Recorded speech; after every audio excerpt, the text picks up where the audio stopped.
I was hospitalized for exhaustion. My husband and his mother told the doctors I was a danger to myself. I begged them not to admit me. The nurse whispered, "They've already signed the papers." I was taken involuntarily. Days later, I got access to a visitor log, and one name stood out, next to a comment that said, "I never thought I'd end up locked in a hospital room like some kind of prisoner." But it happened. And it happened fast. Last summer, I was working myself to the bone. I live in Asheville, North Carolina, and I was pulling 12-hour shifts at a local vet clinic. One of our techs went on maternity leave, and I offered to cover for her. I thought I could handle it. I didn't want to seem weak or unreliable. I was barely eating, barely sleeping. My body started giving out. I ignored it. I thought I just needed to power through a few more days. Then I fainted. It happened in our kitchen. I got up too fast, tried to make coffee, and everything went dark. I woke up on the floor. Claire, my mother-in-law, was standing over me with this fake worried look on her face. I swear she almost looked pleased. Daniel, my husband, was on the phone calling an ambulance. I told him not to. I told him I was fine, just overworked. He didn't even look at me. He just kept talking to the 911 operator. At the hospital, they said I was exhausted, dehydrated, and severely low on nutrients. They gave me fluids and told me to rest. I was fine with that. I figured I'd be out by the next day. I should have been. But around 11 p.m. that night, 2 doctors came into my room. They said they had concerns. They said Daniel and Claire told them I'd been acting erratic. That I hadn't been sleeping. That I was paranoid, unstable. I laughed at first. I thought it was a misunderstanding. I told them I was just tired. I said Claire didn't like me, and she exaggerated things. But they didn't seem to care. When I told them I wanted to leave, they said I couldn't. I asked why. That's when the nurse stepped closer to me and whispered, "They've already signed the papers." I lost it. I started crying. Begging. I wasn't crazy. I wasn't a threat to myself or anyone else. I just needed sleep and food. That's it. But they took me anyway. They wheeled me to another wing. I didn't even get to pack my stuff. They gave me pills I didn't recognize and took my phone. They said I was on a 72-hour hold, but that time stretched. Every time I asked to leave, they said I wasn't stable yet. I asked to call my sister in Raleigh. They said no. I asked for my phone again. They said it was being held for my safety. 3 days went by. I didn't sleep much. The meds made me foggy. The food was cold. Everyone looked tired and sad. I started wondering if this was it, if I was going to be trapped there for weeks. On the 4th day, a new nurse came on shift. She seemed kinder. Younger. When I asked to see the visitor log, she didn't hesitate. She handed it to me like it was nothing. I looked at the names. Only one person had visited me. Claire Sanderson. Next to her name, someone had scribbled a note, "Discussed discharge plan." She's not coming home. I felt like I couldn't breathe. I stared at the words for a long time. She's not coming home. I didn't know what that meant yet. But I had a bad feeling. A really bad feeling. I kept rereading that line, "She's not coming home." It didn't make sense. I lived there. That was my home. Why would she write that? What the hell were they planning? I asked the nurse if I could speak to a doctor. She said she'd put in the request. Hours passed. No one came. That night I barely slept. I kept replaying every conversation with Claire in my head. Every time she made passive-aggressive comments. Every time she talked over me in front of Daniel. Every time she insisted on being the one to manage our bills after she moved in, saying she was just helping. I started putting things together in my mind. She'd been planting seeds for months. 3 weeks before the hospital, Claire walked in on me crying in the bathroom. I was overwhelmed with work and just needed a minute to breathe. She stared at me and said, "You're not well, you know. Maybe you should talk to someone." She said it with this cold, flat voice. Not out of concern. It was like she was cataloging things. Building a case. Another time I found her in our bedroom, going through my nightstand. She said she was looking for an extra charger. But I had a drawer full of personal notes, prescriptions, and old journals. Things she had no reason to be touching. Daniel always defended her. "She's just trying to help," he'd say. "You're being too sensitive." But now I saw it differently. They weren't just talking about me behind my back, they were planning something. I finally got to speak to a doctor the next morning. He was polite but distant. I told him I needed to leave. That I wasn't a danger to myself. That I was being kept here on false information. He said he'd reassess me but reminded me that I'd already been signed in involuntarily by a family petition. That's when I realized something really important: Daniel hadn't visited me once. He was the one who called the ambulance. The one who told doctors I was mentally unstable. But after I was admitted, he disappeared. Not a single visit. Not a single message. He left Claire to handle everything. I asked the nurse for a phone call. She said it had to be approved. She offered to let me write a message to someone. I gave her my sister Megan's number and begged her to call. I didn't know if they'd do it. That afternoon, I was called into a private room with a counselor. She asked me how I was feeling. I told her straight up, I was not unstable. I was tired. I'd fainted from exhaustion. That's it. I begged her to look into my history. I had no mental health record. No history of harm. She didn't respond much. Just took notes. But that night, I got a message. Handwritten on a folded slip of paper. One of the younger nurses slipped it under my door. It said, "Your sister Megan is coming tomorrow.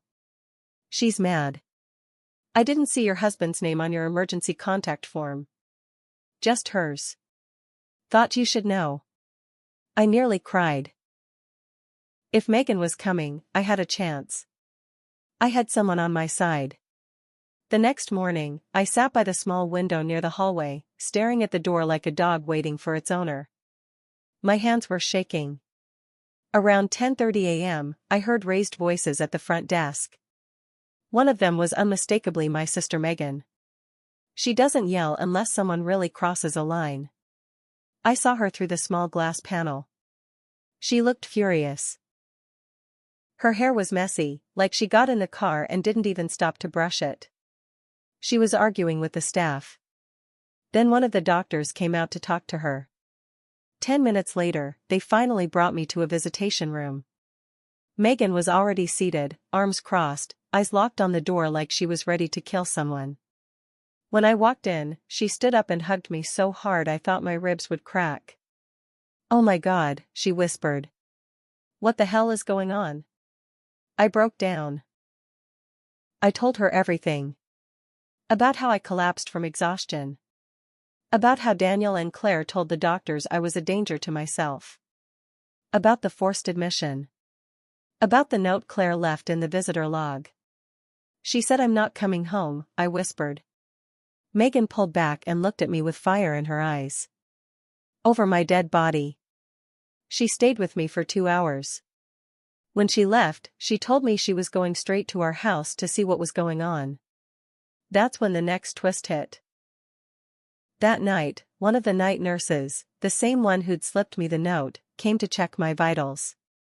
She glanced around to make sure no one else was watching, then pulled out her phone and showed me something on Zillow. It was my house. Listed for sale. Photos already posted. Price already listed. The description said vacant, staged, move-in ready. I just stared at it. I felt numb. "How long has it been up?" I whispered. 3 days, she said. I couldn't breathe. Claire and Daniel had put our house on the market. They weren't waiting for me to come home. They were getting rid of me. I didn't sleep at all that night. I just laid there in bed, staring at the ceiling, thinking about all the moments I ignored my gut. All the times Claire crossed the line. All the times Daniel picked her over me. They were selling my house. The one I helped pay for. The one I cleaned, decorated, and kept running when Claire sat on the couch all day watching court shows. The next morning, Megan came back.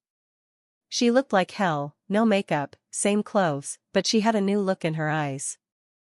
Cold. Focused. I went to the house, she said, walking fast toward me. It's empty. All your stuff is gone. Your clothes, your books, your photos. Your wedding dress? Gone. They even took the mattress. My hand started shaking.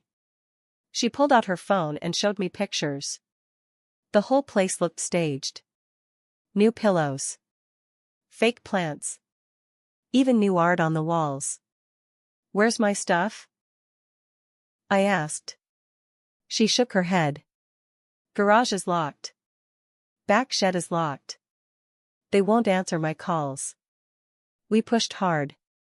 Megan demanded a meeting with the hospital board, said she would sue if they didn't reevaluate my case. She brought proof, emails from my job, my clean mental health history, and the listing for the house. She argued that the hospitalization wasn't about my health. It was about control. Finally, one of the doctors agreed to a new evaluation. 3 days later, I was discharged. Daniel never came to pick me up. Megan did. We drove straight to the house. When we got there, the locks had been changed. I stood in the driveway staring at my own home like a stranger. Claire opened the door. She acted surprised, like I was just a neighbor dropping by. "Oh," she said, tilting her head. "You're out already?" I pushed past her. "What the hell did you do with my stuff?" I asked. Daniel walked in from the kitchen, holding a coffee mug like it was just another morning. He didn't say anything. He didn't even look sorry. "It wasn't working," he finally said. "You were unstable. We needed a fresh start." "A fresh start by throwing me in a psych ward and selling the house?" I asked. He shrugged. "You were spiraling. We did what we had to do." That's when I knew they didn't think I'd fight back. They thought I'd crawl away, maybe stay with Megan for a while, disappear into some new life. They thought they'd get the house, my savings, my silence. But I wasn't done. I hired a lawyer that same week. Megan helped me pull bank records. Turns out Daniel had drained $9,000 from our joint savings while I was hospitalized. Most of it went towards staging the house and prepaying movers. We filed a restraining order, then a civil suit. I pressed charges for medical fraud. Turns out Daniel lied on the involuntary commitment paperwork. He claimed I made threats I never said. He faked journal entries, said I was hallucinating, that I'd screamed about people watching me through the walls. I got the hospital's internal report. Claire told the psych team I was delusional and obsessed with working. She said I talked about voices in the clinic. That was never true. When the case went to court, I showed up with a binder of receipts, emails, and statements. Claire didn't even look at me. Daniel tried to play victim, said he was misled by his mother and that he was concerned for my safety. The judge didn't buy it. I got the house back. The sale had to be cancelled due to fraud. Claire was evicted. Daniel was ordered to pay me back half of the money he stole. The other half? Megan and I found proof he gave it to Claire, under the table, no paper trail. But the judge still held him responsible. But that wasn't the end. I posted everything online. Every detail. I shared what happened on local forums, on Facebook, even anonymously on Reddit. I didn't name them directly, but Asheville isn't that big. Word got around. Claire lost her spot in her community charity board. Someone even painted the word snake on her driveway in chalk. Daniel lost a few clients at his real estate job. One of them was a friend of Megan's. She dropped him and told everyone why. I moved back into my house. Alone. It took months to feel safe again. For a while, I jumped every time the doorbell rang. But slowly, I reclaimed my space. I bought new furniture. I painted over the staged walls. I started seeing a real therapist, my choice this time. And Claire? Last I heard, she moved to a rental apartment 2 towns over. Daniel moved in with her. She went on Facebook one day and posted a long rant about how some people don't understand family loyalty. She didn't mention me by name, but everyone knew. I didn't respond. I didn't have to. She said I wouldn't be coming home. Now she's the one with no home. And me? I sleep fine now. And no one gets to speak for me ever again.